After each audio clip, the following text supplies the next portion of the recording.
ఏంటి జుట్టు కటింగ్ చేసావు, మొఖానికి పౌడర్ పూసావు, ఏంటి సంగతే? నీలాంటి పోరం పోగలే రెడీ అయినప్పుడు నేను తయారవ్వకూడదా అని. ఎంతసేపు పక్కోడిని చూసి ఇప్పుకోకుంటామే, నిబద్ధత లేదు అదవలకి. అలా ఖాళీగా ఉండే బదులు ఇంట్లో వాళ్ళకి సాయంగా ఉండొచ్చు కదా.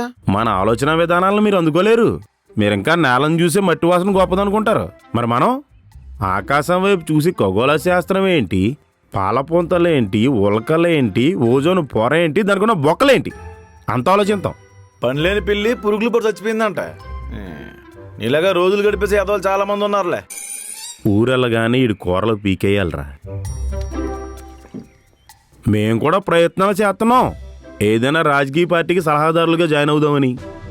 సంకనాకి పోవడానికి 1,00,000 శాపకాలనే నువ్వు ఎలాగైనా దండం పెట్టి తీసుకుంటారు. మరి క్వార్టర్ తాగాలన్నా ఫుల్ బాటిల్ తాగాలన్నా మోతిప్పాలి. గట్టిగా ప్రయత్నం చేస్తాం, కొడతా కొండ పోతా ఏక.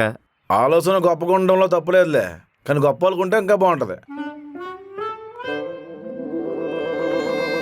గొప్పోడంటే డబ్బులున్నాడు కదండి.